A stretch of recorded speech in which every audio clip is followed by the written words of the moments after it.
and we can pass judgment. What else is Sounds there? like my childhood. See? I wanted you to feel right at home. Just like AA, and realized, yeah, me too.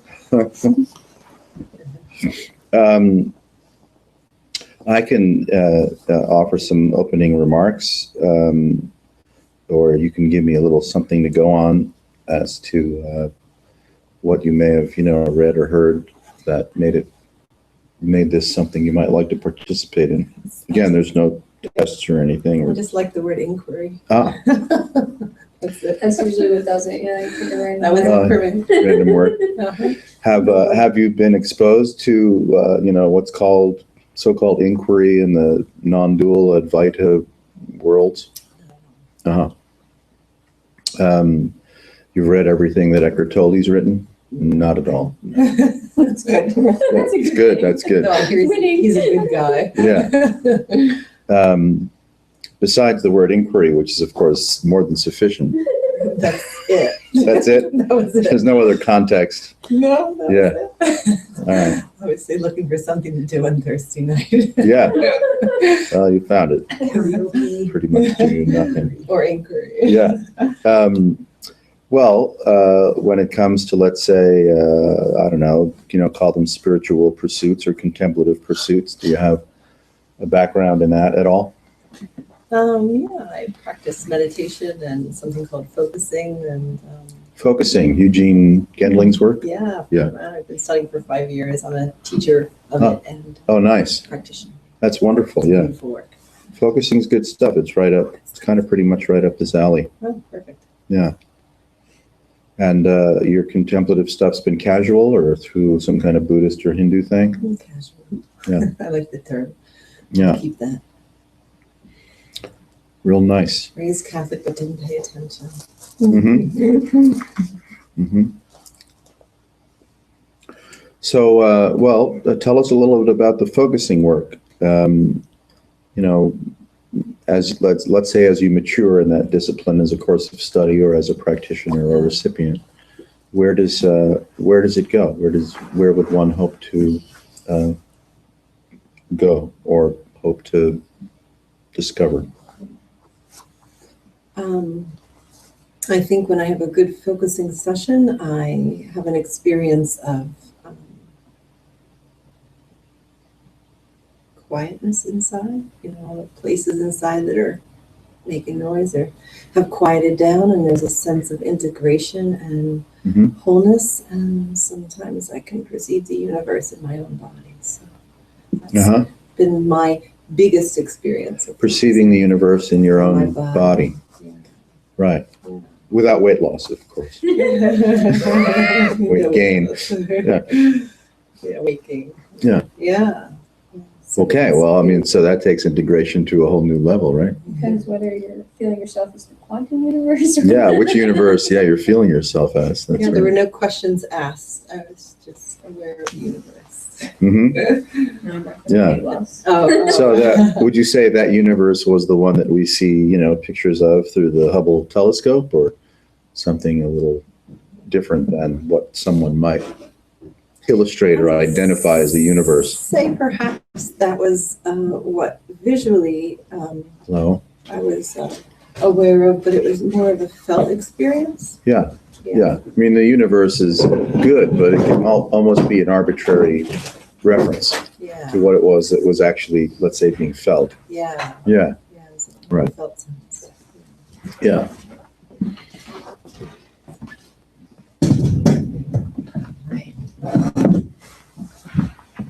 Yeah, so the focusing is, can we use the word a textural approach, right? Awareness is paying more attention to the texture of present experience Yeah. than necessarily recounting storyboards, right? No story. No storyboards. Well, storyboards might start off. It might start off as storyboard, but Right. it goes very quickly into Goes into, experience. And, yeah. Yeah. Uh-huh. But people will tend to use either somatic or emotional language to begin to describe or communicate felt experience. Yeah, and I think that we consider the highest to be when you can't use words to Oh, describe the experience. That's where I was often going, the yeah. highest piece. right. So we can start off with storyboard and then Right. tune attention to present felt experience. Right. Then we might use emotional phraseology or somatic phraseology to attempt to communicate, and then awareness becomes more subtle of its own self-referencing or its own luminous nature. Yeah. And you Right. Yeah. Yeah. Yeah, I think it's most highest when someone says, I don't have words for this. yeah. Okay. Well, so that's pretty much exactly what we do. Yeah. And since the that curious capacity for depthful self-reflection without storyboarding is fundamental. You can, if you're skilled, right, you can use any handle or portal, Yeah. right, Yeah. to go in. Yeah. Yeah. Yeah. Nice. So when focusing is used therapeutically, is that to help someone work out stuff necessarily, or it's not even that important? It starts out for people who aren't trained, I guess, although it's a natural process. Mhm. Some people are more inclined than others toward it. Yeah. There's it starts out as what you said, and then it can become whatever it becomes. So it can start out as working on an issue of some sort, Yeah. an invitation to listen in a different way, and then it can become, Lovely. then it can unravel in whatever way. Yeah. That I don't have any. Sure. So I mean, it's Just archetypally open-ended. Yeah. Yeah. Absolutely. Does it have a Jungian relationship? Yeah, I think I can't imagine how it couldn't. Yeah. Right. Yeah. How does Eugene talk about the unfolding of the discovery in his own experience? I mean, I'm sure there could be novels written about Taking it. a class with him right now, and he calls it, How old is he now? right, Oh, 83. holy shit. Yeah. Where are these On called? the phone. On the phone? Yeah. He's in I want to totally jump in on that shit. He's in a home with like an assistant Wow. or something. Yeah. And my teacher, Yeah. he's not my teacher. I see. He's Carl Rogers' teacher, and my teacher is his student. And so Right. my teacher facilitates them. So he's on the phone with her on the phone. She's in California, he's in New York, and he's like an assistant, I guess, somebody to help him, because you can just hear how old he is. For sure, yeah. Yeah. So I think, to answer your question, I think that, this is his latest thing, is that he's just saying this. How curious, huh? Yeah. Yeah, but that's Some of what us know a guy from Eugene. California named Peter that, has done that a lot. said that. Yeah, I mean, really, it's just, this, has emphasized this. And everyone's like, this what? Like, no, I mean like fucking this. I think Gene is referring to whatever shows up in the body, what the body being, not just this physical body, whatever the body of Right. spaces, and as a practice, just calling it this. And, Sure. Yeah. Yeah, that's his latest. Yeah, that would make sense. Yeah. Does he use the word autopoiesis at all? Does he have any relationship with that guy? No, not that I know of. Yeah. Because that's another phrase that, is also referring to the improvisational way in the way that you're showing up. Yeah. Just this. Yeah. Just showing up like this. Yeah. Lovely. Yeah, I think it's a way to hold all of it, to see it in a bigger way, and obviously not to provide labels that much for it. Right. Good meeting, everyone. Pizza? Apparently I came on the wrong night.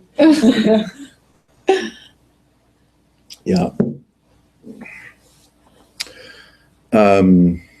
Yes.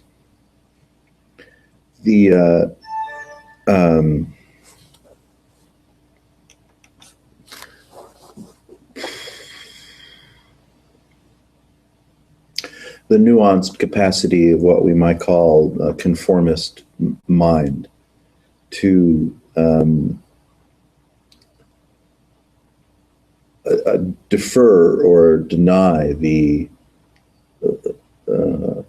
lovely sense of this is legend, right? Mind, that's its nature. Mind runs. It creates association and metaphor and builds a virtual universe in which it can imagine it dwells in. And so the organic, felt sense of this being this can be easily, what would you say, drowned out. Mm-hmm. Right.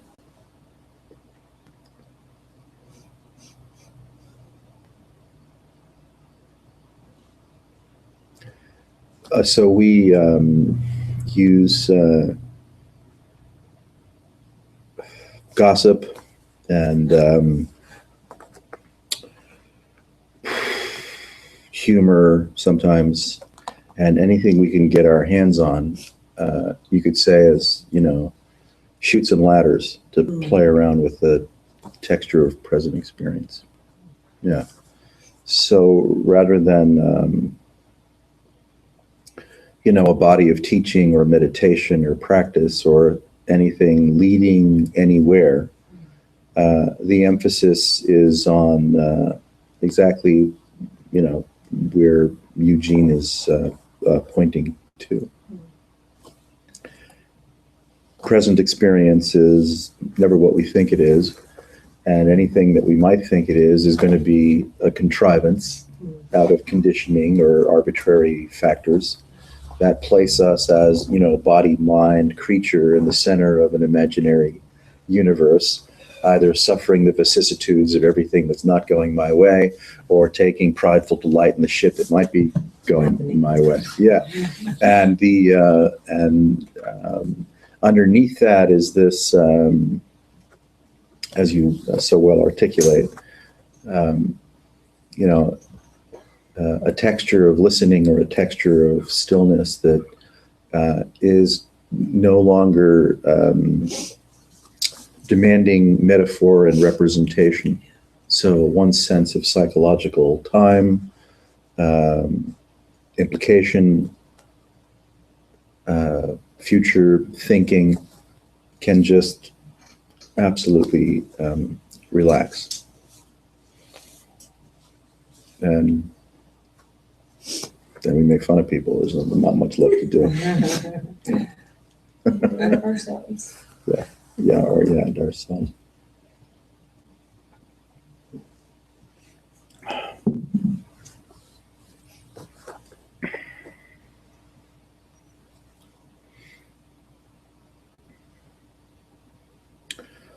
Some of us come at this, from Buddhist, background or Hindu background. We can throw some words around like non-duality, Advaita, Dzogchen, Kashmiri Shaivism, other Gnostic schools of thought that you could say all had this organic instinct of this at their root. And then through, cultural milieu, they developed whatever kind of curious, liturgy and litany of how to get this, how to remember it, how to practice it, what it's about, what it's not about. And you could say part of the fun is distilling down these great bodies of tradition, and return, not that anyone's ever left, the delicious dumbfoundedness of present experience, free from the the pushiness of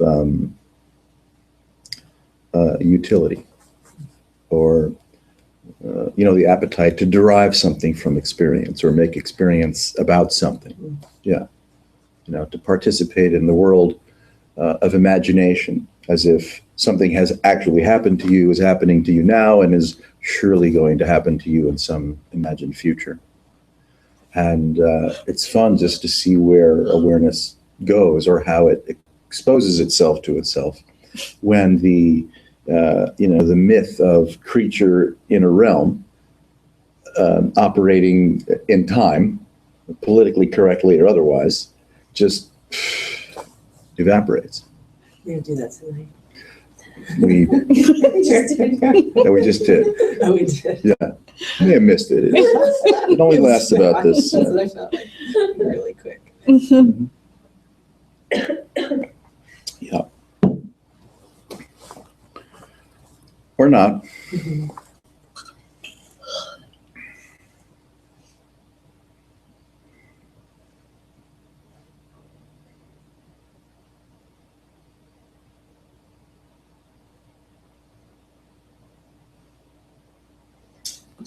All right, you want to hear a funny story? Absolutely. So Sunday we were hanging out, right? And like everything was like normal. I didn't have like any, issues arising or anything. But I have been like slowly rehumanizing since I Yes. went to Peru. I did ayahuasca there, and that really did something to me. But so yeah, I leave there Sunday. I go into work, and like I don't know, I can't remember what exactly triggered it, but like I fell into a depression like I haven't felt in like 10 You're not years. supposed to go to work after night class already to get that memo. It's like, Oh, you didn't get the memo. No, I missed that memo. Yeah. Oh. But it was like middle don't of like operate heavy machinery. So you had a, crushing heroin addiction, like the worst. okay, yeah. I'm sitting there, and You it's had a like, major visitation. yeah, it's not I even like love a, those, like yeah. a, Speak to me for like a minute. yeah, that was you were the last person. Oh, yeah. Oh see? God! Don't do Careful. that. Don't go to work and don't say goodbye to Francine. And it's funny too, because like as it came, I'm like, okay, like if just don't follow these crazy thoughts, I'll be good if I just work, Yeah. hypnotize myself doing whatever, So Sure. a couple hours pass, and it's getting worse. Oh, right? wow, And I'm yeah. like, Uh-huh. I've begun like Oh, Yeah. trying to like pseudo psychoanalyze my way out of it, Uh-huh. use whatever like spiritual tricks I've Sure, acquired over all the tricks, yeah. years, Yeah, but really. nothing is working. And I forget like where I ended up, but it was I'm even like using the stuff I had learned in the ayahuasca experience where Right. things were much worse there, and I was like, oh, okay, if I just surrender to this complete and utter lack Yeah. of free will, this expecting things to change, but it never did. There was never any release. I'm sitting there, I'm just like, what the. I'm Yeah. going around and around. I forget. Nice. I did something, and a couple more things, and like nothing is working. I'm like, this is bad because, I had experienced like deep sadness and this and that, and like this was like just like a soul sucking depression. Nice. Worse, right? God, you had the best Sunday of all. And I'm like, I don't know what to do, right? I'm going around and around, and eventually, like, What can you do? a thought from like the exterior like hits me, and it was like the only reason any of this is here is like because I'm believing in it. And in like 1 second, it was just like gone. I Whoa. was back to like totally normal, not like happy or sad, just like Yeah, just, flat. yeah. I'm like, oh, okay, Okay. it was just gone. Right. It's like 1 second. I'm like, Sweet. oh, like that made sense. Yeah. Yeah. Funny. That's great. Yeah. I haven't felt like that in years. That was something. Well, in a homeopathic discipline, right, there's deep healing and superficial healing. So, you make a window at the superficial levels, call it, coherence, clarity at the superficial levels, which opens a portal for deep healing that's trapped, right, at Yeah. a more subtle vibratory Yeah. level that if you give it, a little portal, that it pours out. That's how it pours out. So yeah, that makes perfect sense. That's what I like too, is that like, did all this reading, well, I still do too, but, a lot when I was younger, 10 years ago, whatever, over the years, and like people describe their experiences, their journey. Yeah. And now it's like this stuff has begun happening to me like over the years. Still, I'm like, this is some bullshit. Like, I'm probably really a person. These people, all they're lying to me. Like, I still There's like always doubt that. it to like the umpteenth. Like, Yeah. there's no such thing as freedom. Like, these people have just been, Yeah.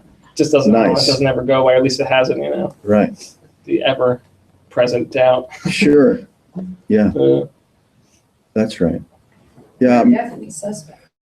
The Suspect for the what? Buddhists spent a lot of time on doubt. Yeah. Yeah. Oh, you mean like as a part, like just a person, like in general, Well, specifically, or do you mean like with a group? one's journey, Yeah. how doubt's a very subtle afflictor. And you could say the degree to which we're inhabiting as the person is the degree to which doubt has, right, influence. Because without the person being present, doubt's got it can keep clawing, but it's on glass. With olive oil, it's not going anywhere. Yeah. So it's really good to see, these visitations that, they reveal something kind of, very intimate, of course, and very curious about the nature of one's consciousness and can you say the depths at which, right, these metaphors and associations are dwelling in us, which can't be found, surgically. Maybe, John of God knows where to find them. But I guess when there's certain kind of opening happens and a certain kind of relaxation is happening, then these, little shadows can, and that's how they run. They don't last a long time. They come on fiercely, unpredictably, absolutely intense, and then out. You said it doesn't last a long time. I feel like if it wasn't, whatever that thing hit me, who knows? I feel like I could have just ran in that state, almost indefinitely, so to speak. Could have. Yeah. Yeah. Didn't. No, definitely not. Right. But I just feel like, almost like lucky, like it's sort of like there's just some shit happening, and it's nice that like it appears this way, at least from a, relative standpoint, Yeah. Right. Well, even the harmonic of present experience, which we're so familiar with, so intimate with, ourselves being ourselves, is not ourselves. I mean, we're just noticing shit that's coming from who knows where, right? Wafting up through who knows if there's layers or not of whatever awareness is or isn't. And we're just more or less being portrayed to ourselves. And then we claim, I.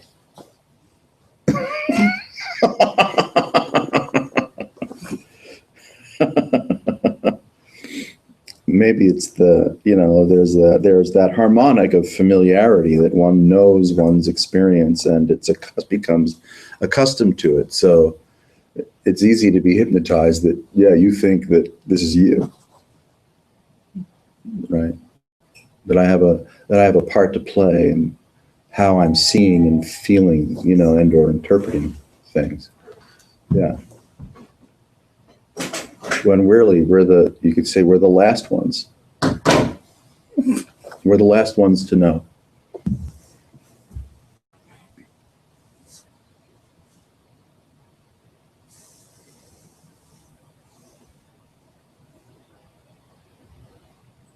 That feeling can really fight to the end, even if it's seen through at a time, then it's just like, no, that was, don't mind that, we're back to the way we are. We're just going to continue. Like, this is, right. Nothing to see here, just Totally. continue Nothing doing to what see you're here. doing. That's Right. Don't try this at home. Move along.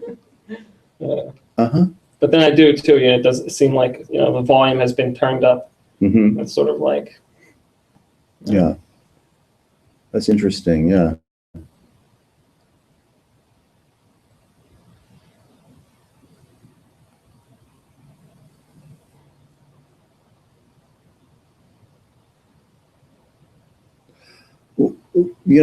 When we're ourselves and not paying all that much attention to being ourselves, which of course is the default, and there's no problem, with it.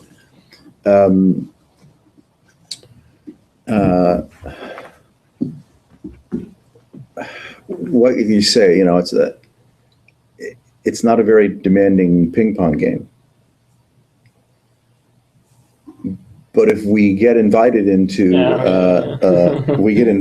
a texture that really leans into the magical capacity of clinging and not clinging, game on, right?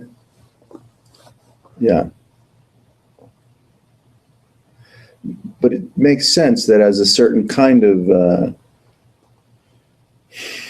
habit or predilection of clinging starts to relax, deeply and magically of its own accord, then, these kinds of visitations can show up, make it look like you've got shackles around all four limbs and you're not going anywhere, and just have no grip.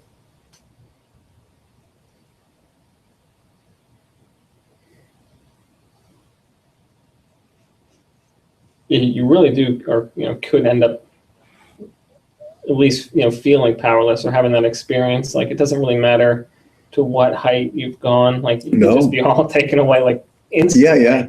Oh yeah, sure. That's right. Yeah. If you've gotten to a height, yeah.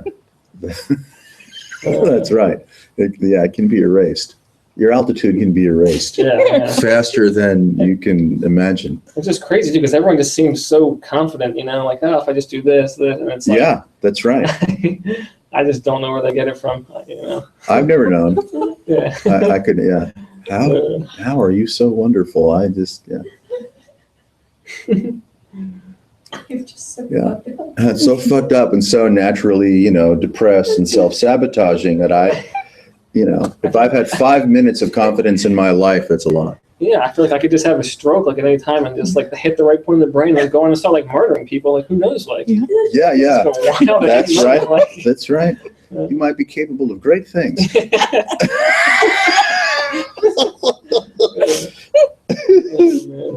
we're getting somewhere. Now we're having Good, fun. we're talking about murder. Yeah.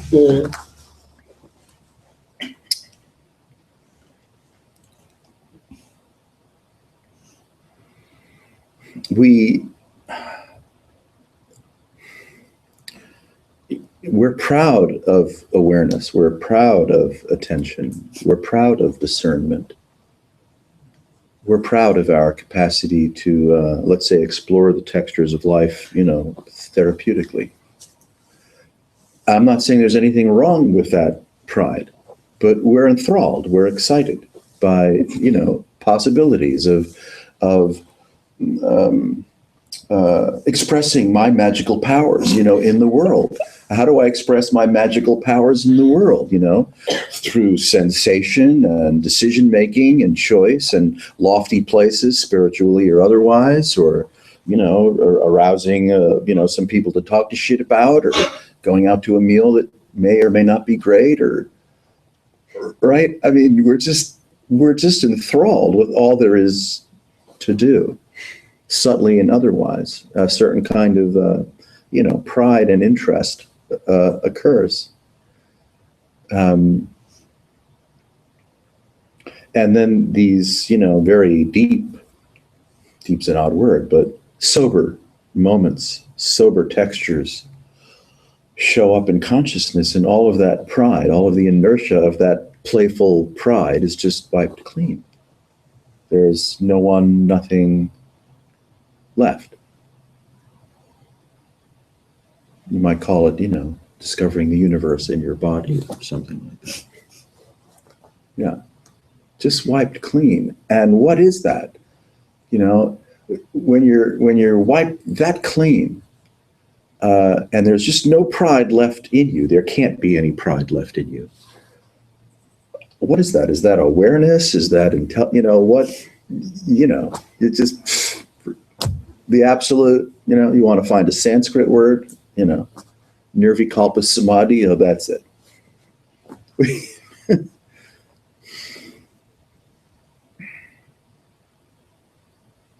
So, the texture of clinging and the texture of continuity, the myth of continuity of self, loves this, having magical powers that can be exercised as the enjoyment of my experience. I'm all about that. That's all I do. That's right. Right. Yeah. What do? I just love this shit, man. Just love it. Like, watch me. Just watch me. I can go up to the buffet and I can go again. Yeah. So, therein lies a certain kind of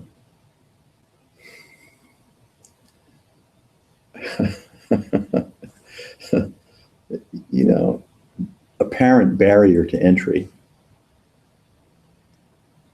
Because the other side of pride is so pristine, so curiously without clinging and content, that you can't supplicate it.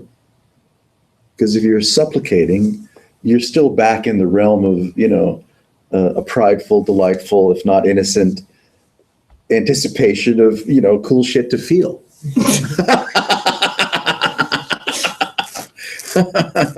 Now, there doesn't have to be a quarrel between there being cool shit to feel and you know, emptiness of pride, emptiness of anticipation, emptiness of, you know, clinging.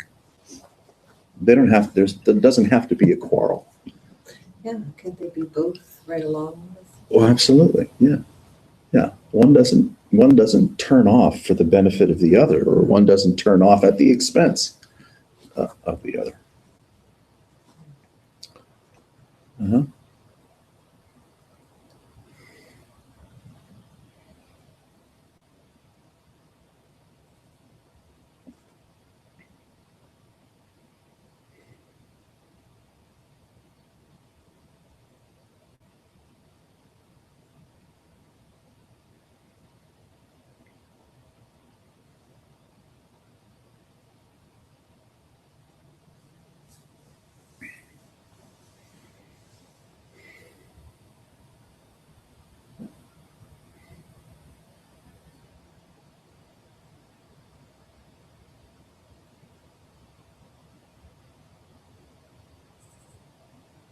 It's kind of like certain rooms are unavoidable.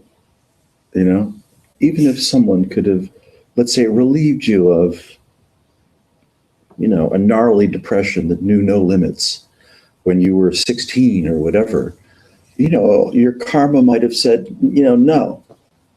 Yeah, this sucks worse than I can imagine. No argument there. But yeah, you know, don't take it away. It's like somehow whatever this is feeding on its own, you know, remarkable capacity to have, you know, depthful, weird fucking encounters with stuff that could be, you know, human and transhuman, super and subhuman. But it loves the discovery. I mean, sometimes that discovery, you know, will take someone's life. You know, it can do that. I mean, you know, this is not just like, oh, don't worry, everything will be okay. It's like, no, I'm going to fucking kill you. Yeah, everything will be okay. You're going to jump out of a window, you know, a hotel window into a pool of 30 stories, and that's how it's going to be okay. So it's not a Pollyanna thing. It's just, this is like, The ending. yeah. That's what makes it real. I mean, Yeah, kind of, right. It makes it look like visiting truth or consequences. or not. Let's avoid that town Yeah. if we can.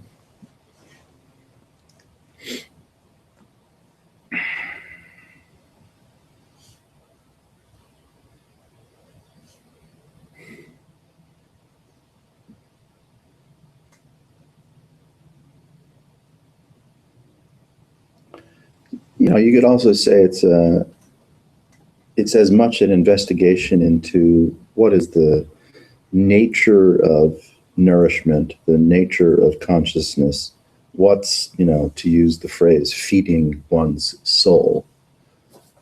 And that's a really strange question. And if we're left to answer it, you know we're going to come up short. If I'm asked and left to answer what's really feeding my soul, what's really nourishing me, I mean, it's going to be a Maserati and steak and, you know, Doritos, donuts and, money. you know, yeah, Infinity right. pool. You know, it's going to be like that, you know, or some idea, let's say, of, you know, spiritual, you know, maybe, probably not. Yeah, right. So we don't, Sitting around in some kind of blissed out, yeah, that's right. great state where you. Yeah, if we're the ones that are really answering that question, we're in a lot of trouble. And yet, you know, so many, what would you say, schools and therapies of empowerment and embodiment and, right, The Secret and, right, are trying to place me, the crazy addict fucker, in a place of empowerment, thinking that I can actually steer my life in a better direction. I'm like, no, I don't, please, no, not that. Right? If you give me the slightest gift of manifestation, things are going to go south so fast. And yet that's what everyone is, everyone, whoever they are, is craving, right? More self-directed power over the quality and of my experience and what appears in my experience. You're like, no, you really don't want that. I'm such a maniac. I kind of go the other way. I'm like, oh my God. That would be the worst idea ever. I kind of go the other way because like whenever things have been bad, it's always in the end turned out really well. And it's funny too, like in the middle of that, Sunday depression, like I'm like, part of me is like, this is great. This is probably going to end well because every other time it did. But, again, I just still felt horrible, Oh, sure. But then like later, I was just, you're talking about like, oh, what you do to like make things good. I would like sometimes, not always, but occasionally go the opposite direction. I'm like, what if I just like cut my leg off? Like, Yeah. Like, Sure. where would I end? No, not like during the depression, like just like a normal thought, like now, like what if I just cut my leg off? Like, what new level of happiness is that? Every time things got really shitty, like I'm thinking like, You might be onto something. why does it have the same effect if you're just doing it to yourself willfully? Like, I don't know about That's the this. next workshop. Yeah. How to get out of your thoughts. Saw your leg off. Yeah. Or better yet, saw your partner. We'll start with a toe, and you'll know whether you're getting enough mileage. You could go for the next toe. Yeah. And if you just lose one Really toe because it didn't work out, then, not that much sacrifice. Then you could start a dating group for people with one toe. That tried. People that tried to do something about their thoughts by losing a toe. That'd be an interesting group, like a 12-step group. Hi, I lost a toe. Hi, Fred. Yeah, I'm Fred. I lost a toe. Yeah, so did we. Hi, Fred. Yeah. Together. That's a good group.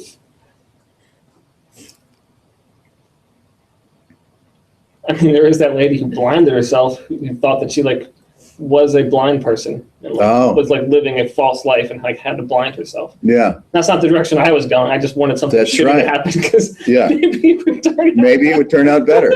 Sure. Yeah. Yeah.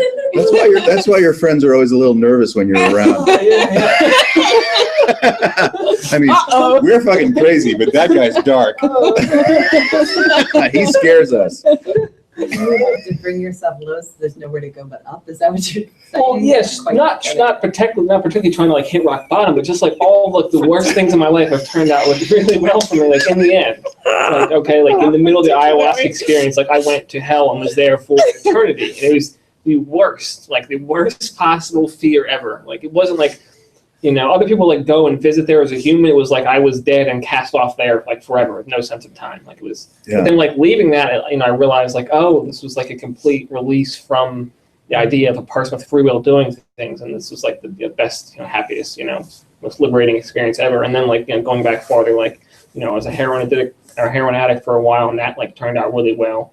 I mean, after all the years of just the worst, just the worst depression ever, but I did hit rock bottom there, and that's where I found spirituality and seeking and all that, and things turned out well, and then which was just 2 inches to the left of death. Yeah. Well, yeah. I mean, Yeah. Be so extreme with things. Yeah. I found that I have. I just really take things all the way to the end. Extreme. That's just. Yeah, not snowboarding.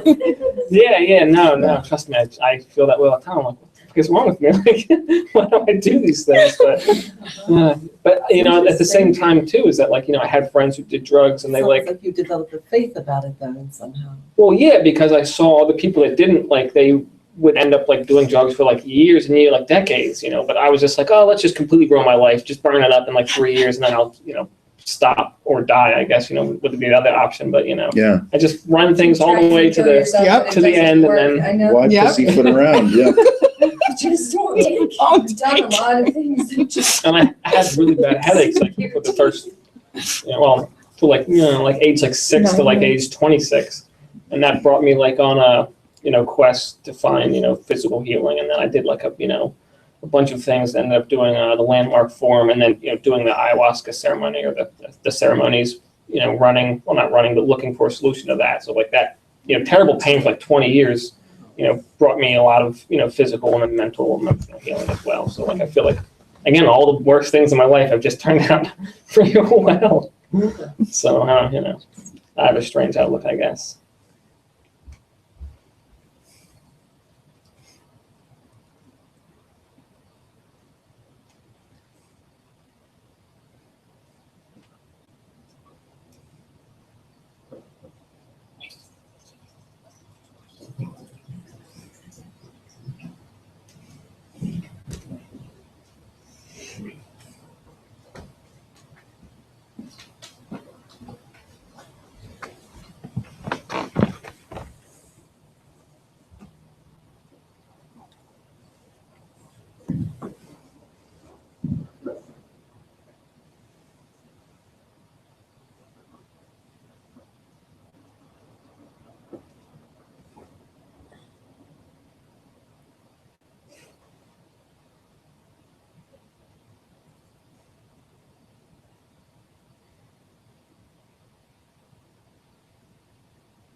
Well, that was a funny story. It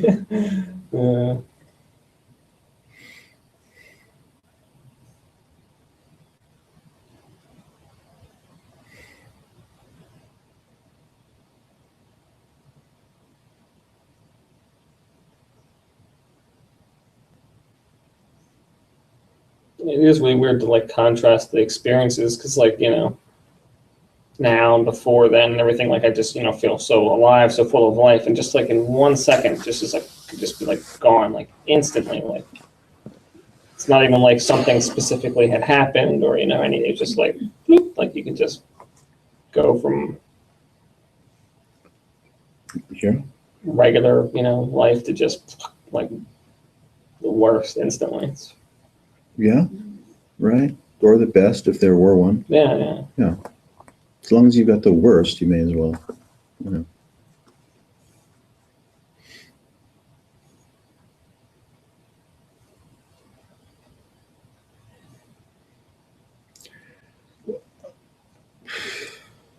A fractalized soup of unpatterned potential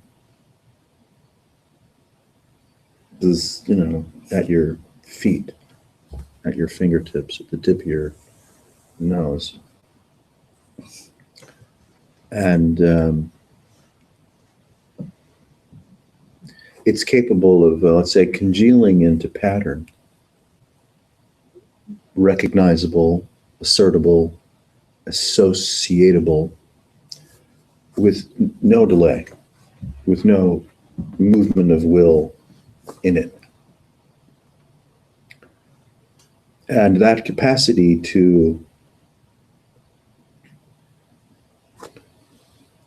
for the unpatterned to express as pattern in what's called awareness, or the function of recognition, the function of discovery, suggests the world all events that occurred prior to now, what we think is happening now, if we do, and where we might hope to be or hope not to be in our imaginary future, absolutely spontaneously, just now.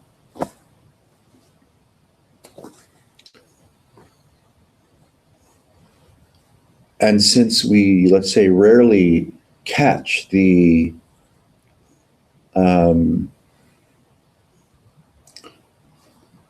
deeply nuanced zone where the unpatterned goes patterned, we simply believe the artifacts of it having gone into pattern as continuity of self.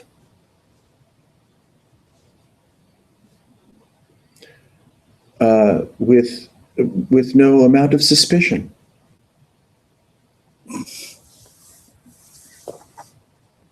And that, curious, prideful, playful malaise, is running the articulation of the consciousness of humans post pattern recognition.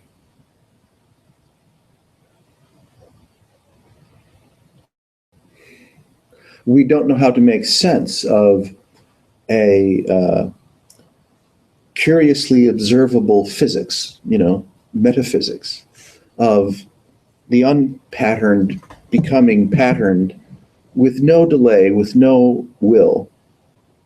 And so we make up things like God or the Big Bang. We want to hold something or someone somehow responsible or accountable for the magical nature of, call it, consciousness expressed. And then these various forms of idolatry, not just the ones, that happened around the Abrahamic period, but every form of idolatry, including the present presidential election and Russian ships steaming towards Syria, right, become, binding. Just like sensation makes it appear as if you are the possessor of a body, that becomes binding, and memory makes it look as if you're the possessor of former experiences, which becomes binding. If those experiences have been unpleasant, well, that creates aversion. And if those experiences have been pleasant, well, that creates attraction, which is the movement of psychological time. Again, superimposed absolutely impersonally and spontaneously.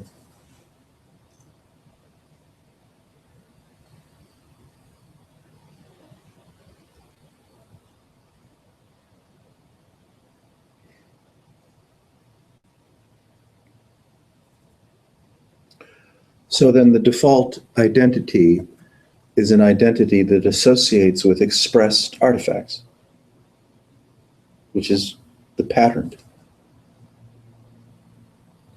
And it can suck from time to time, or if not a lot of the time, depending on your socioeconomic class and how much abuse you've had to suffer in your, family system, how much poverty you've had to suffer in your cultural system, how much malnourishment you've had to suffer in your, tribal. Genital mutilation. Then we always have genital mutilation to add to the mix, to fall back on. Yeah, so. You don't even need any of that. Like, I've had such a normal life on this, such an animal. Yeah, and you're an animal of suffering, having just lived a normal life. Yeah, I mean, bravo. You were raised by wolves, you just don't remember. That's right. You were raised by It wolves. must have been the drugs. It's Like, all blacked out. Yeah, it's come back during one of those It's fits, repressed material. I don't know if I'm in the right place or not. Probably not. Probably not. Is it meeting for the refugee? No. No, Maybe in the red probably barn. next door in the big bar, It's big big building. barn, they say. The red barn. That's that building over there. Okay, thank you. Yeah, Yeah. sure.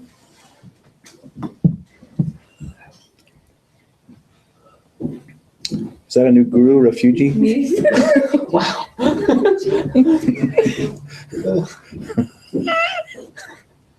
So bad.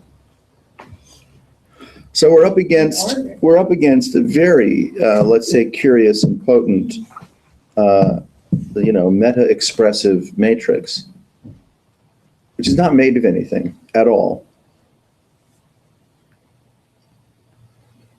So the hallucination of our lives and what's right with them and what's wrong with them occurs, as an artifact of this meta hallucination.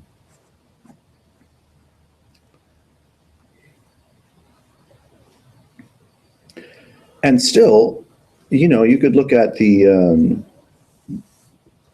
astronomical systems, astrological systems, homeopathic systems, Ayurvedic systems, Taoist systems that make sense, that actually deliver a kind of a cogent cause and effect picture when it comes to your personality or, healing, like how could you, or the tarot, how could you possibly have a system that actually makes cogent sense within the harmonic of a so-called human life itself being absolutely randomized? Like, I mean, either it's absolute chaos or it's not absolute chaos. How is it absolute chaos that can express with revelatory systems that can assist one with healing, with education, with sensitivity, with, prediction of the future? Well, wait, just give me one truth here. I can't handle that it can do all these things that appear so strangely paradoxical, and yet they're not.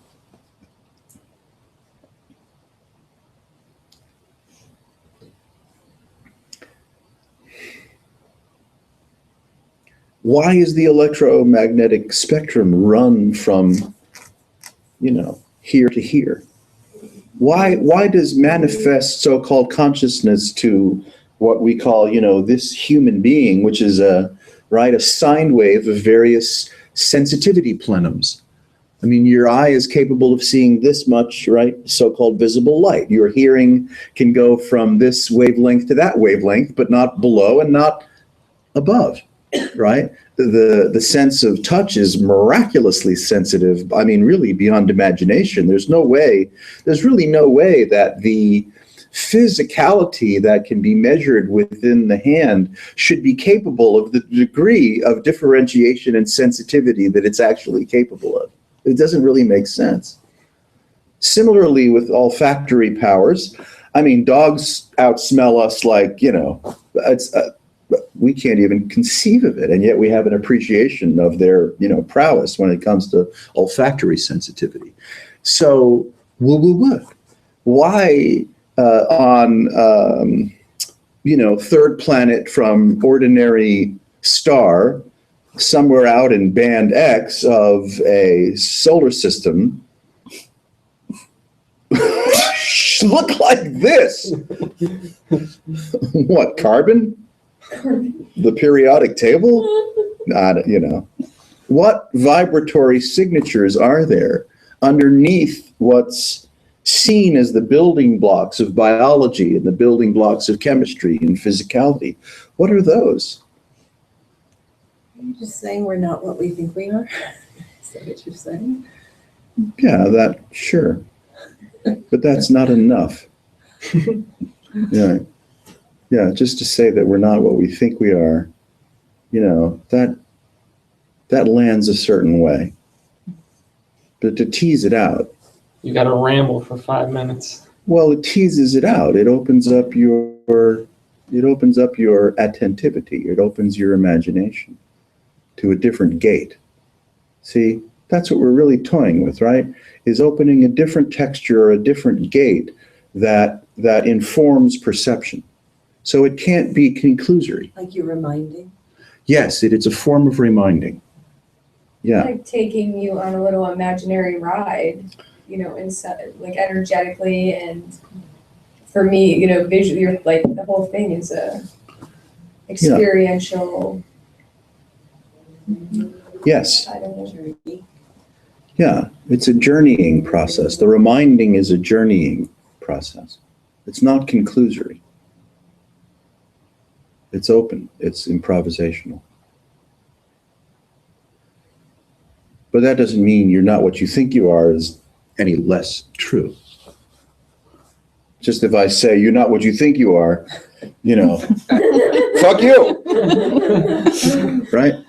So therefore it's more, at least I find it more thrilling, personally speaking, to,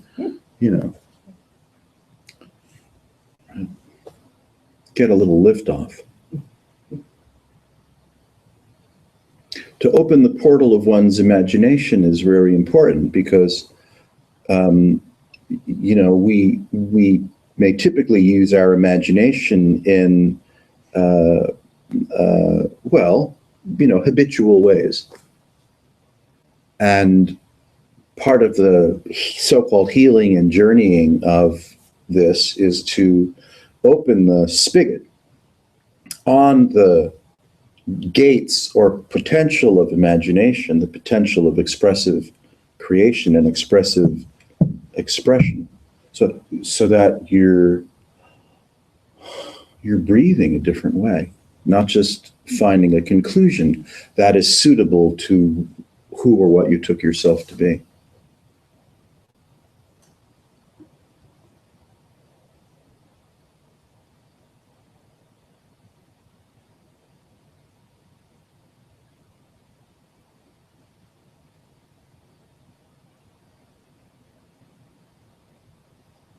It's fun. Yeah, it is. It is. It's fun. It is. Mhm. You know, we've all, many of us in this room have spent enough time, you know, on a meditation cushion in, you know, the agreement of silence, doing Vipassana or, you know, some other form of mindfulness. So yeah, we know that. We know the texture of that kind of, you know, easeful, contemplative quietude, which is, you know, nourishing and maddening in its own right.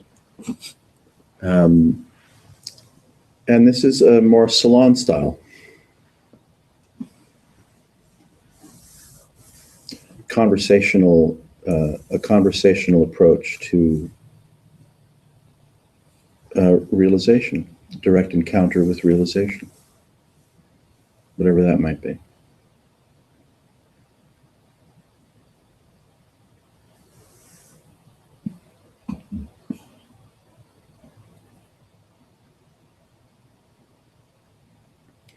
You could say the challenge is habituation, where we're capable of habituating to even remarkable insights remarkably quickly, and then enrolling those remarkable insights into a catalog of, you know, formerly held experience.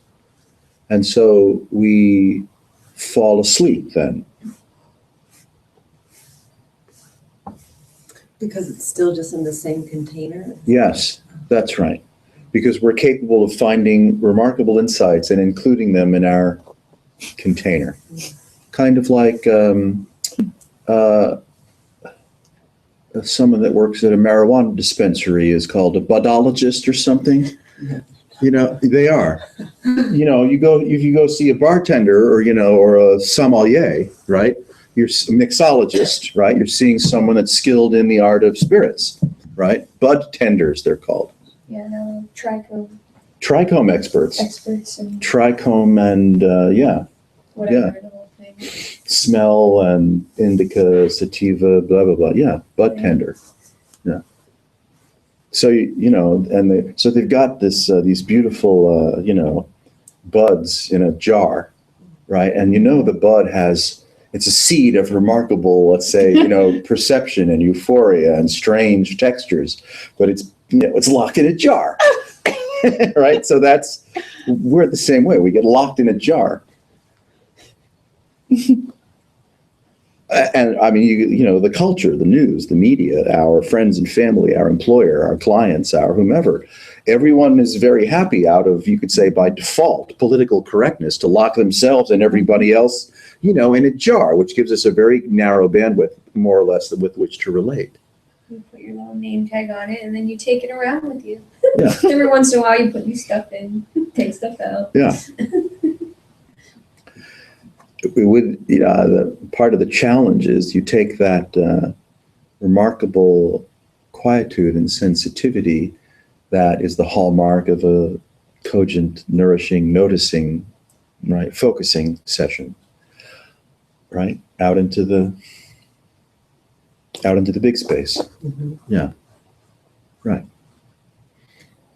feel like you can't go back to work. It can happen. That's- I know a few people, maybe even in this room, that have a hard time working. Yeah. Yeah, that happens. Risky fucking business, this is. It just is.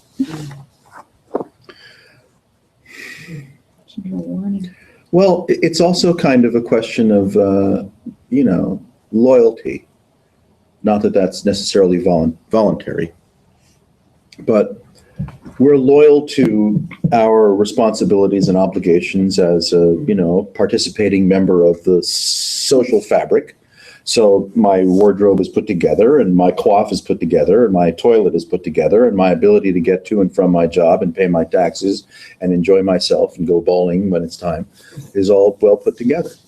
And that's wonderful, Being sober in that way is, it's additive. It doesn't suck.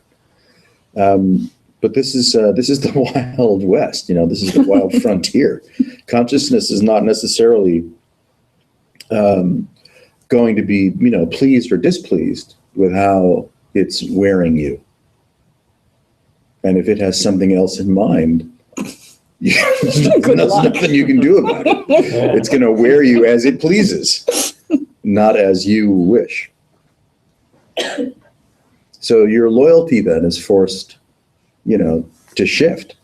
And it can shift with great resistance, or it can shift, with a little more ease. And we're obviously not in charge of that either, right? Yeah.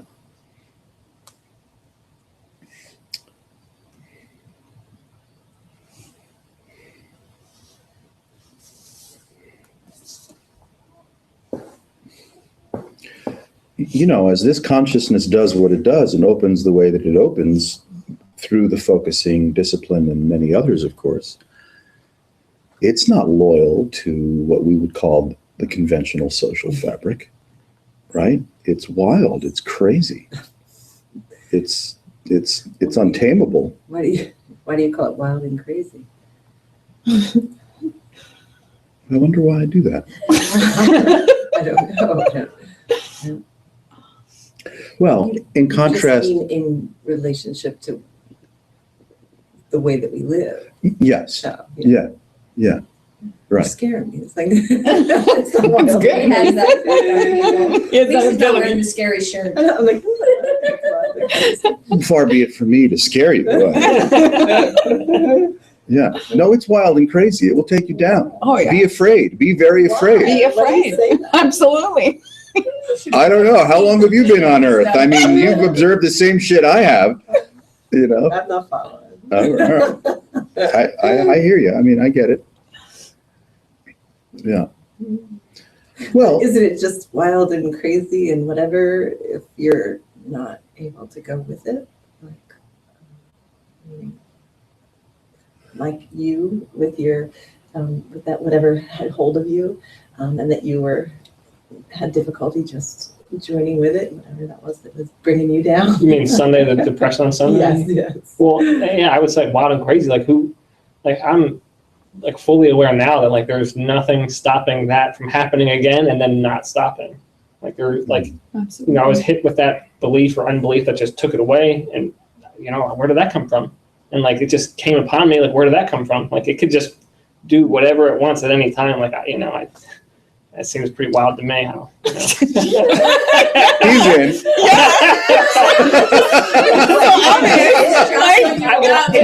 I mean, like all How obvious is that? I mean, all I experience. thought maybe I turned in a bad, Like, you No, could just- I mean, you could just explode at any it's minute. like- It's just like madness. Well, I guess if All you're remembers attached to yourself Yeah. and your life, then you would be upset about it, Well, right? yes, but I feel like even too that level of attachment can Really? come and go without like me, like without my okaying it. I could just at one moment be like, oh, this is the worst, and It's not about you. It's about her. What? Well, she asked me What would what I was- know? yeah. It's a deflection. What would frighten you? What could You're possibly frighten or intimidate you through, let's say, the playful implication of it being wild and crazy? the scariest thing. What would I forget what the conversation even started about? Like what? Well, you took playful, may I say, umbrage with what I was saying as wild and Consciousness, crazy. Wild and crazy. Right. Right. So it sounded like maybe, consciousness was perfectly sanguine in your experience, always has been, is now, and that you might expect it to be always sanguine going forward. And there was a little bit of a, tilt on your part. And again, this is just playful conversation. I'm not holding it to you. I'm playing. Right? Yeah. That is there something in you, and I'm not singling you out because we're all terrified of it being wild and crazy.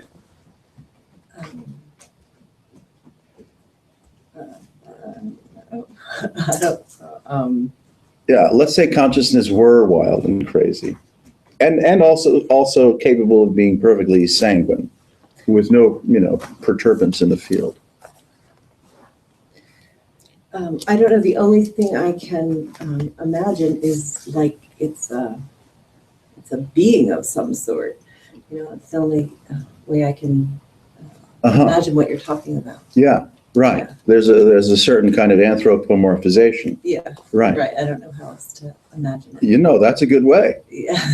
Right. Yeah. And so, but that doesn't seem like the way, is what I'm trying to say. That's right. Right. Yeah. Yeah. Uh-huh. That's right.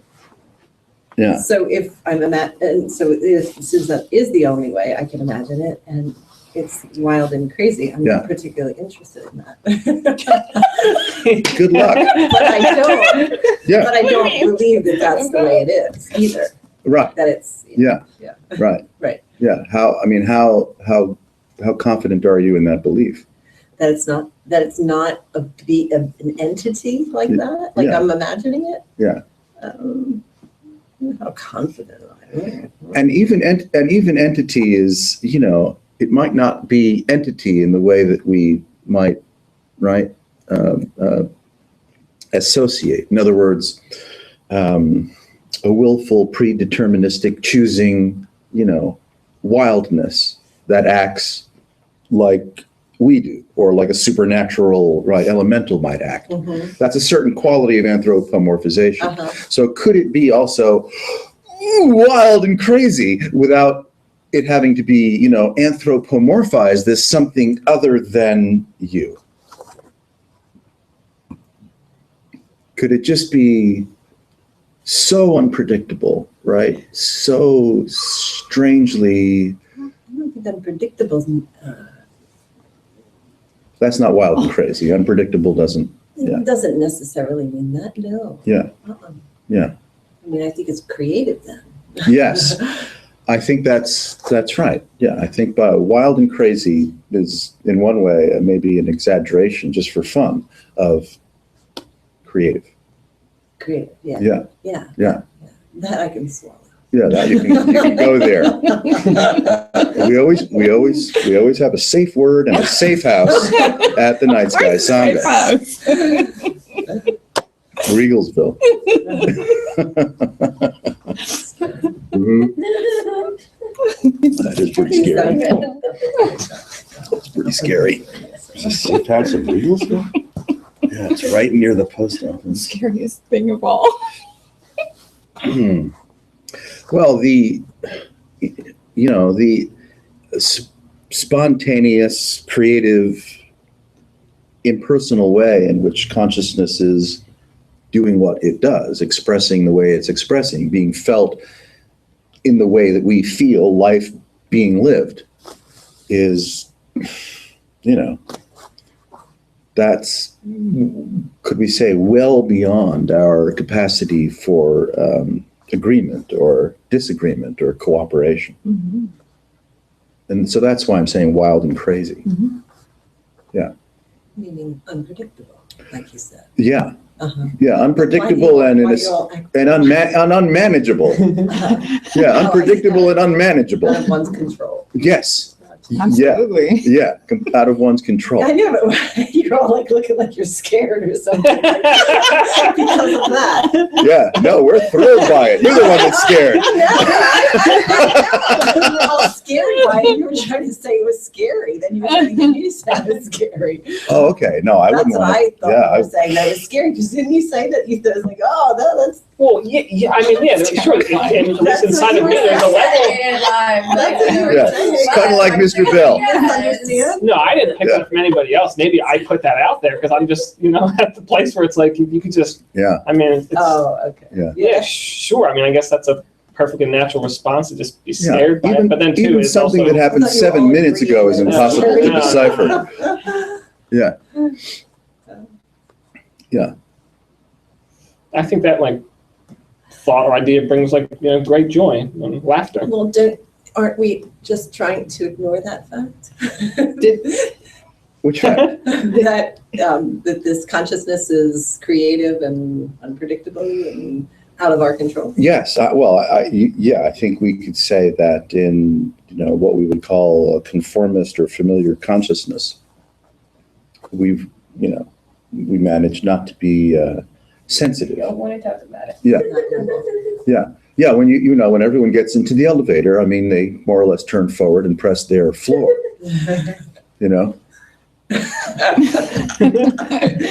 Consciousness is not crazy. Consciousness is not crazy.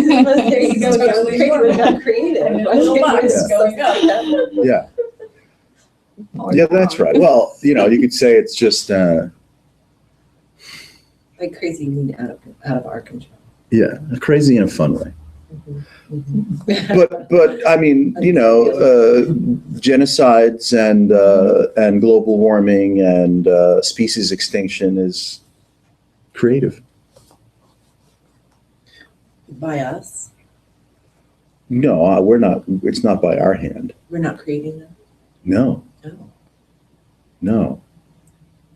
If this is impersonal and creative, then you are appearing as an artifact of, right, a singularity. You're not really in possession of self-will or choice. Though it may feel that way and does often enough. But if we're really delving into the subtle textures of discovery where focusing goes therapeutically, then it seems to me that would also, be friendly toward a view that you're being played. Consciousness is playing you. Consciousness is wearing you like a sweater. And although you're having a remarkable experience or not, that's absolutely mysteriously appearing. And there's nowhere to be found what you'd call self-will, choice, anywhere at all. That's how improvisationally this is occurring from moment to moment.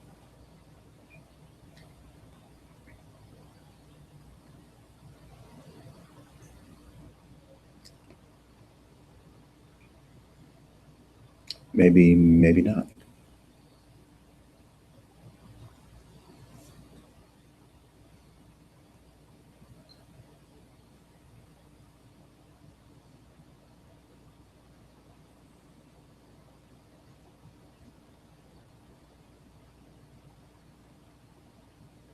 I feel like post Sunday's lesson, Yeah, it really brought to my attention that post Peru, I was happy to give up like negative beliefs. You know what I'm saying? Like, this, I was giving them all away. But at the same time, it seemed like there was, without me noticing, like a new like personality type like calcifying around the that's right. new position as like a good person giving these things up and Yeah. whatever previously held like good beliefs I had. But then Yeah. all the stuff that happened on Sunday, it was just like now I need to the good side has begun like unburdening itself as Yes, well because sure. it's just like the whole Yeah. good bad whatever type of belief it's It's just fucking crazy, man. yeah To coin a phrase. yeah Yeah. Yeah, I mean, we're looking at this, spoken experientially, somewhat psychiatrically, anecdotally about, deep, call it, processes in one's whatever. And crazy comes to my mind, in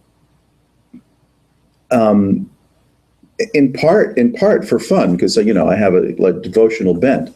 I can anthropomorphize that crazy and give it, animus as, spirit, because it's fun to do that, like Mother Kali, she'll just rip your fucking head off and you love it.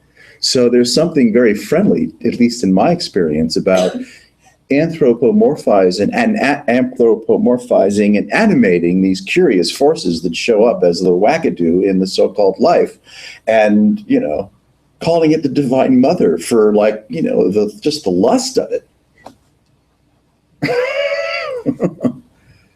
Yeah.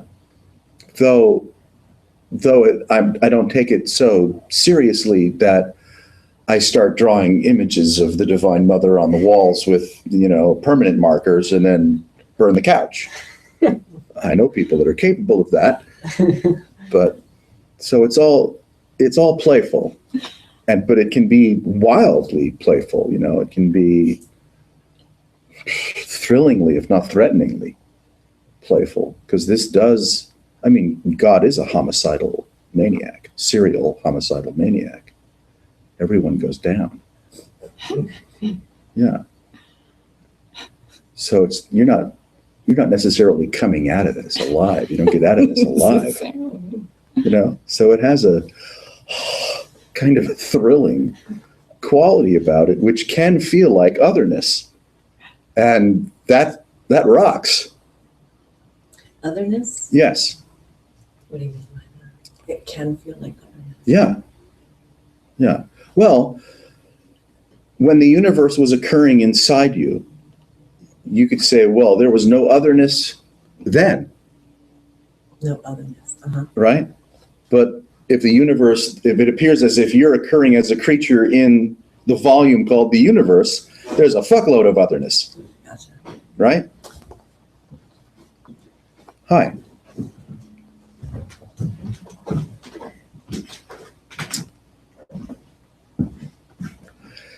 It's like that curious moment where, a gnarly depression has got you by the ankles, came upon you suddenly with no warning, was profoundly reminiscent of places you've been in the past that you hope never to go again. And then, the thrashing about of trying to respond to it creatively, because it wasn't your idea of a good Sunday, right? And yet the way that it left was like an Aikido move that you didn't do, right? Yeah. It came as weirdly as it came, stayed for as long as it stayed, and left pretty much spontaneously. Yeah. Someone just came in, put on the worst movie ever, and then they just came in and broke the disc on the phone. Yeah. It just happened. Yeah. And in the past, from borrowing from your experience, Yeah. if that had come to visit and stayed, that would have been some, loathsome shit going down. Yeah. But it didn't. It just, woo, right, woo, tush, gone. And how do we account for, I know must have said something earlier that you referred to. I don't know what you were saying that you thought I don't want to say something again that upset you. Something upset you about when I was talking to you about this before, so I'm not Something sure upset what that me? was. Yeah. he doesn't You get said- upset by anything. He's He's seen the devil. We can't scare him. Really. You talk like as if some thing has come upon you and taken over you, and Have you ever had a clinical depression of that depth? Indeed. Okay, then. Would you But say? that's Would you? not how I Absolutely. experienced it. Okay. So I didn't know. I Yeah. guess what I'm hearing too is I thought you were all agreeing that that's what happened. We agree with everything everyone says. With what? With everything So everyone easy. says. Yeah.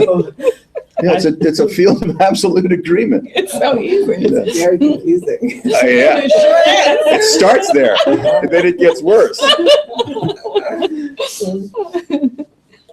Perhaps that's just my way I of don't communicating. I don't it. agree. Yeah. I don't agree with that. I don't With what? With what you're like, I don't know, that's not what I'm hearing. Oh. It sounds like to me, I'm hearing something that, as if something came upon you one Sunday and held on to you and some force outside of yourself. And Well, that's then it let you go. Like, that's the way I'm hearing you describe it. I feel like I'm listening to a sci-fi movie or something. Yeah. I'm not putting down your Where- depression or minimizing your hysteria. What do you think you woke up into this morning? The world? It is. It's a sci-fi movie. Isn't it? I mean, isn't it? Isn't it? Yeah, I don't think I'm ready for that question, but. you're right. I love your boundaries. I love them. I grew up with brothers, so. Oh, yeah. Out of necessity. Understood. Sure. pain brings strength. See? Yeah, see? Yeah, pain brings strength. You're right. And the ability to defend yourself. Yeah, defend yourself with humor is good. Absolutely. Exactly. Well, so the question's on the table. Was that a thing outside or other than yourself that came upon you I'm and then, asking if that's what you're saying. Yeah. Because I'm just hearing that. I'm not sure if that's what you're saying. well, it was his experience, so we'll defer to You were him. saying it too. I think she means in general, the way we're The talking way you're about viewing his experience. the experience. Yeah. Yeah. Like, Oh, yeah, I view it that way, You do. but I'm, but that's, like I'd be consciousness scared is. too if I viewed it that way. oh, you'd be, yeah, there you go, back to the scary part, yeah. I know, but well, if it wasn't that, what was it then? Was it something that circumstances brought about, that he brought about?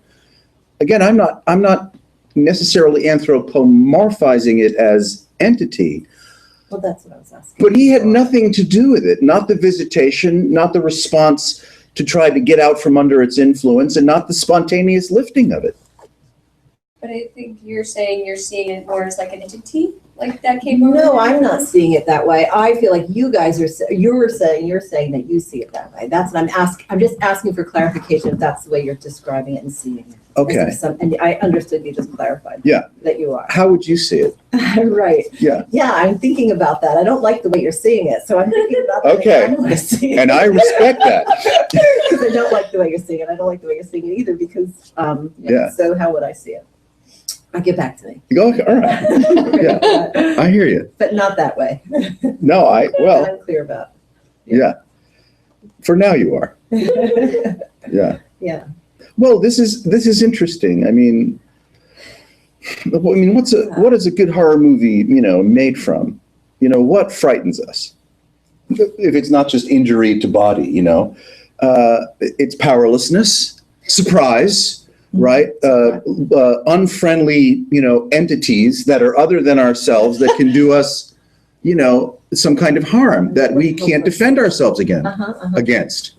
Yeah, so that shockwave, a lot of people go to those movies to have that shockwave, and a good horror movie gives it to them in spades, and some of us, and I certainly appreciate the response, are not so comfortable with something that is outside of us, other than us, that has, unfriendly intentions. Well, seemingly that's his interpretation of it, was unfriendly. Yeah, Hold right. on. Well, that's what I'm Yeah. saying, your interpretation of it. You said all bad things turn good. I don't know, so, that's what. He's crazy. You're, I feel like if you're selling something, don't You're not buying. don't have me around. I'm not a good salesman. No, I mean, yeah, no. But yeah, my experience, is it this way or that way? I don't really know, but it just seemed in that moment to like some force came upon me and then left. I mean, that was, Okay. it doesn't always seem like that. Most of the time it seems like I'm just doing some shit. Like I need to do this. I need, Yeah, right. But that Not was always. that was a visit of some kind. Yeah. Yeah. Well, in your own experience of, unpleasant, afflictive, Yeah, I just think. Times. all those words. yeah, I know. I'm not trying to, Spark my memory. right. Yeah. I'm not trying to re-trigger anything. Yes, But I mean, yeah, I'm sorry. Go ahead. It's almost like you're, let me think. I hear, again, you can always correct my Mhm. perception of what you're saying, but I feel like you're describing, when you were describing consciousness earlier, and we had Yes. that little discussion about that. Yeah. That it almost feels like you're saying they're like the same thing. Like Yes. yeah. Yeah. Is that like, Yeah. it's wild, it's crazy, it has a life of its own, that you have no control over it. Like, that's the same thing as I feel like what you were saying Yeah. before. Yeah. Yeah. Which is ordinary life. Uh-huh. Yeah. Yeah. Yeah. You know, the mirthful nature of ordinary life. Yeah, we just tell stories around it to make it like more dramatic. Or less dramatic. Yeah, Less to make it dramatic. seem more Yeah. like, Yeah. no, Like this is normal. chewable or- everything's Mhm. just like Give Yeah. meaning, Yeah. Right. a Yeah. sign. creative board. Dumb it down. I know it's it is paradoxical because our language, imprinting on, parents coming into the world, we're very, sensitive to pattern recognition, smiles, aroma, right? Safe touch, food, humor, getting our attention needs met, as an infant and into adulthood. Right. So we're driven that way. It's it's a kind of a call it a tribal harmonic, We feed off of each other, we give to and receive from each other various forms of affection. Oftentimes that affection is positive. Too often, perhaps, in our world, it's not.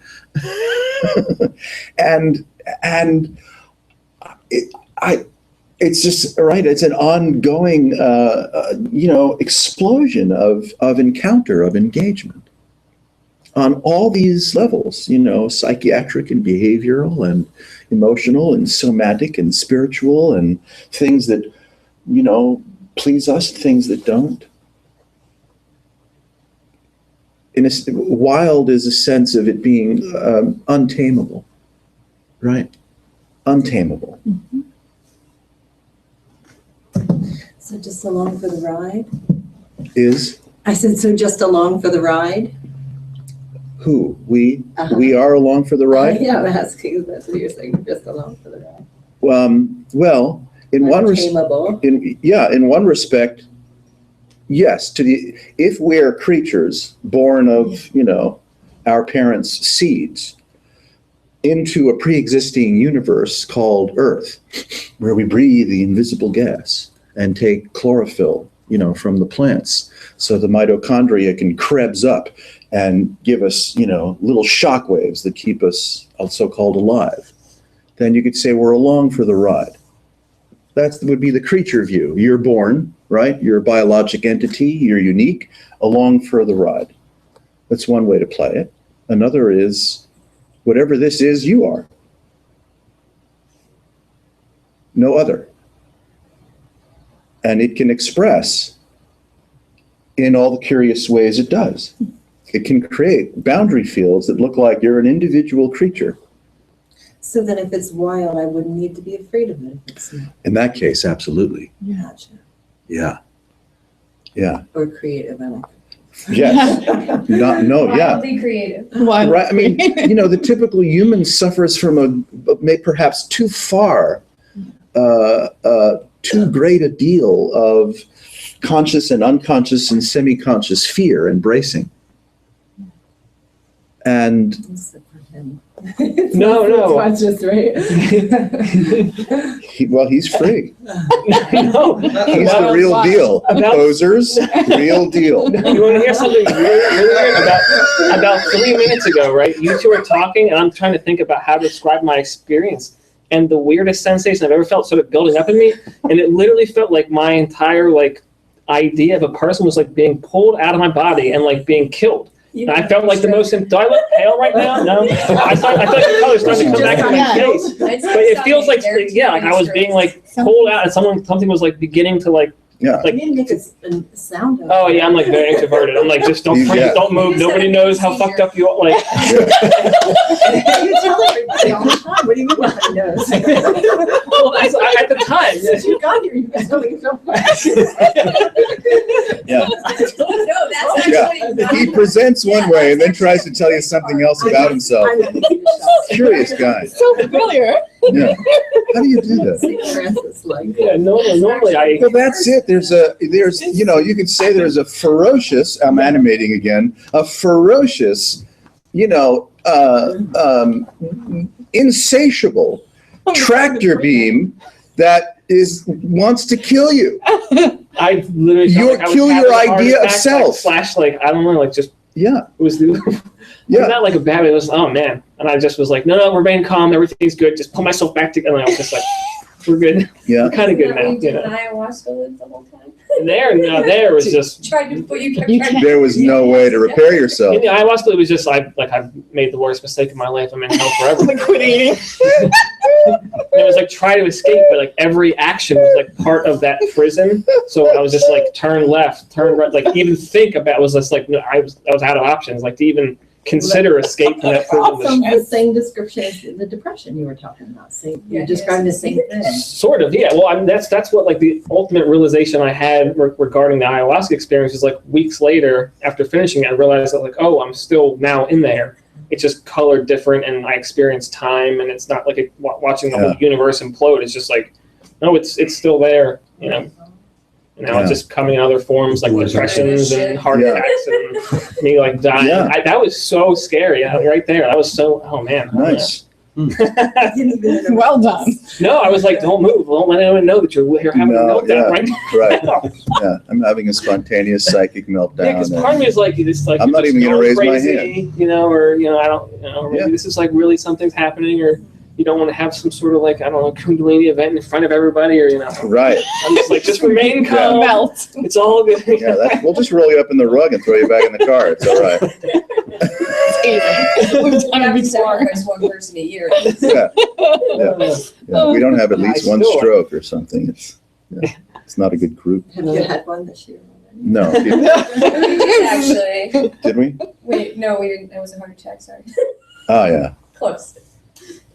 And you had a mini stroke at the thing where you had to pour coke Oh, on your God. Oof.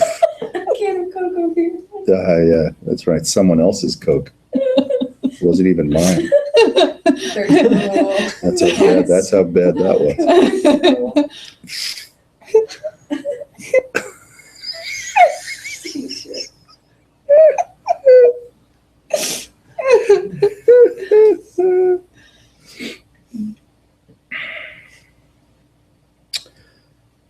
Does Eugene get into, heretical territory at all? Is he that chill that, He's so chill. he's that chill? He Yeah. really is. Yeah, of course. He was talking about his death tonight. Uh-huh. Yeah. In the way he talks about anything. Right.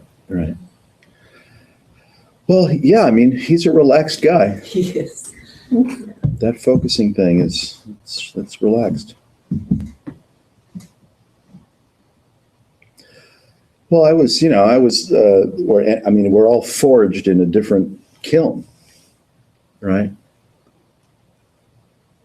This is only one thing, and yet every perceivable, creature is forged in its own kiln with its own curious mix of mud and glaze.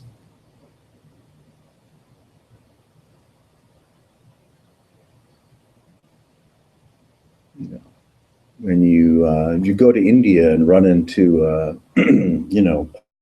a wild guru, a jungle guru that wild creatures eats from his hands and stuff like that, you're forged in a certain kind of oven, if you survive it. And so you could say that's just your karmic luck of the draw. The dice roll a certain way, you encounter the remarkable people and remarkable experiences that you are, let's say, for fun, destined to encounter. And they all contribute to the way that the way you roll, the way you wake up, the way you express yourself.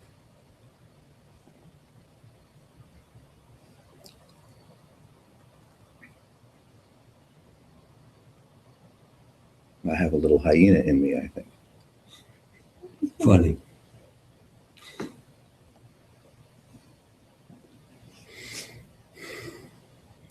This is, my experience of the spiritual journey, the arc, is that it's unnerving.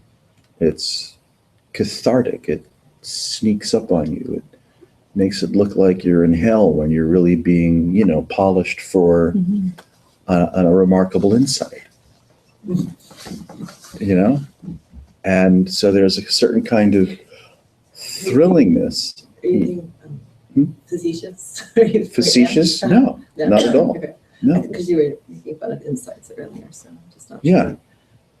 Well, you use one word then, and then you use it again later, and it's not the same intention, of course. I mean, I can sort of at least speak to that in my own experience, because in my own experience, because like at the time I was like, oh, this great insight that had this impact, but then like months later when the depression hits, I'm like, now I will take this insight and use it to help me, and it's just like it just falls apart. It becomes another trap, I Right. guess, or Yeah. I think, when we meet an interesting person or teacher or mentor, you could say there's a certain kind of, instinct to emulate, right? We emulate with our parents and our siblings and our school teachers and our pets. We mimic, we emulate. That's one way that we, learn. We mimic, we see how a certain thing feels, how it's worn, how other people relate to us as we're mimicking.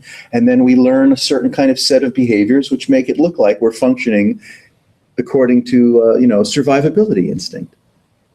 So when you meet interesting people or mentors in your life, some terrifying ones or, so-called benevolent, benign ones, it leaves a certain kind of residue. It leaves a mark in your, call it soul, in your karmic pattern. Imprint. Yeah. And so that's, your, perhaps your fondness of focusing and your direct teacher and the kinds of lovely things that Eugene has to share is, it's part of a karmic predilection. It, right? It speaks to you, right? Feeds you a certain way. And then there's always that quality of, emulating it. But that can also be a danger, right? Because you are you, and you might meet an influential person or group or conversation or book, and there's that kind of instinct to want to mimic or emulate, but it's not really true to how you roll. And then that can create some interesting waves where I'm trying to be like that which I'm witnessing because I love it so much. I have a natural affection, but I'm not like that. So I have to kind of figure out how to extract the juice from the person or the teaching and figure out how I'm going to wear it. That's when, the teacher throws you out. Yeah, that's when you get thrown out, which is a sad and blissful day.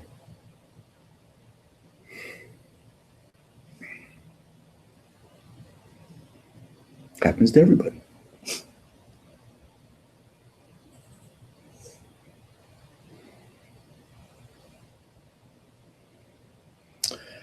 David Carradine was practicing for years and years to snatch the acorn out of his master's hand. Remember the TV show? I just remember this. Well, that's where it ended up. What was it called again? Kung Fu. Kung Fu. Or- Remember Oh, yeah. Kung Fu from years ago on No. TV? Might not have been your thing. That wasn't my thing. Okay. David Carradine, who was not Asian, portrayed, an Asian, student who I think had lost his parents. And so he was raised by, high altitude samurai, monks that were masters of martial arts and, all kinds of things. And so for years he studied because he was a young child being raised by these, masters of the craft. One of them was blind and could hit a bird at, 100 yards with a rock. He was blind and see through everything. So he was raised by these miraculous, mentors. And so all his life he was training to snatch, a rock or a pebble out of his master's hand to see if he was quick enough to do it. So finally, as an adult, he could. Next day, he was out in the snow, right? And he had to put the mark of the Kung Fu dragons on his forearms by lifting a vessel that was loaded with hot coals. So the steel was as hot as could be, and he had to lift it with his forearm, so it scarred his forearms with the mark of the dragon. I And remember that. he's Yeah. screaming as he lifts it, and he had to lift it, put it aside, and Running then up he the goes snow. through the threshold. Yeah, yeah. He goes through the threshold, which means he left the temple to fall down in the snow to cool his arms off, and he couldn't get back in. Yeah. That's where this is going. So if that's not a little wild, I don't know. I don't know what is. Fresh snow. Yeah, really, fresh snow. Make sure always have fresh snow around, because you never know when you have to lift a burning thing. But why are you talking about that? I don't know. We're talking about anything. Yeah, I mean, It was a train of thought Yeah. extending from teacher, I know, I didn't enamored understand why by you're talking teacher, about and that. image projected outward. well, I didn't, yeah, I meant Yeah, the whole thing. yeah. It's the catharsis of going through this, call it, the awakening arc, and which is, totally do it yourself, even though you have no control over any aspect of it. And at any point, you might be visited by something that literally, sucks the self right out of your head. Although whatever it is that's experiencing that isn't two things. See, that's what I find Well, yeah. interesting. You can't have two things in one experience. There's only one experience.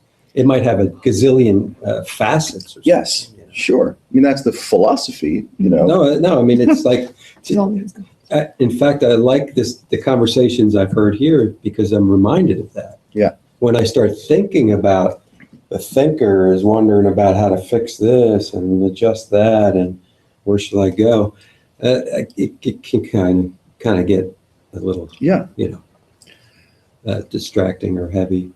sure. And then I go to the zone where it's like, oh, I don't have to fix anything. I don't have to adjust anything. I don't have to understand anything. No, I don't have to improve anything. I don't have to unimprove anything. you could put yesterday's underwear on again. Well, I don't know. Well, you draw the line. I graduated from that class. Clean is good. Besides. Free associate. There's this marvelously quiescent, sanguine sacredness about present experience. And then, there's the inebriating side of it. And there's no, quarrel or conflict between the really speechless sacred and the, playful inebriation. How you wear it, how it wears you.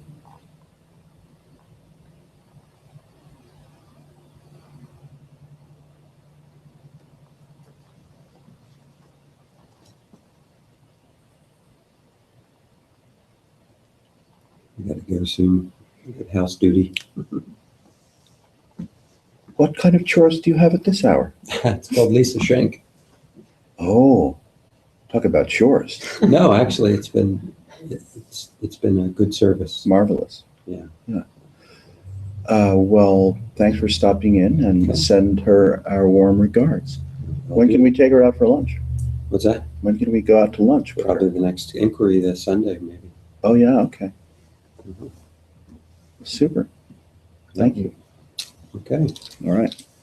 Now, thanks for your service Yeah, and I had counsel. as a member of council. Yeah.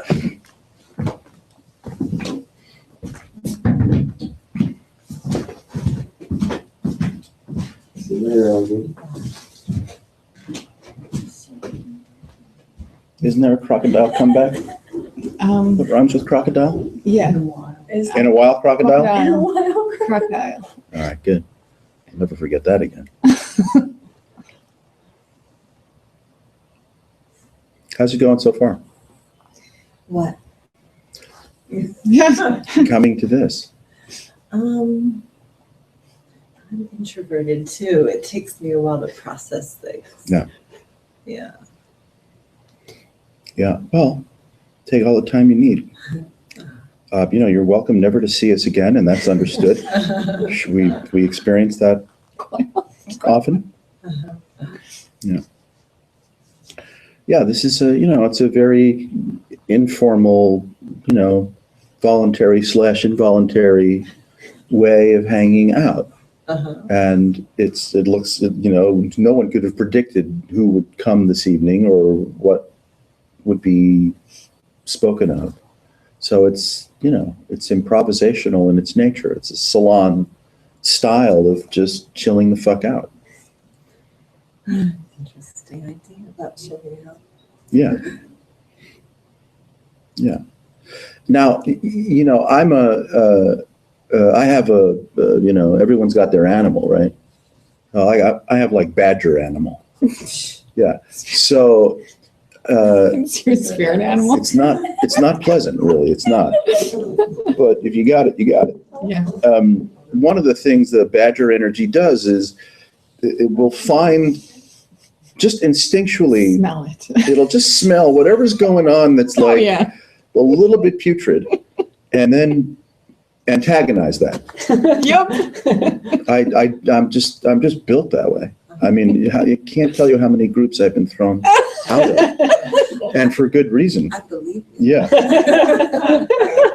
So since this is a friendly, more or less undefended cathartic enterprise, if any one of us, participates in it, then, whatever is even slightly standing out as a position or an orientation is just going to get fucking hammered.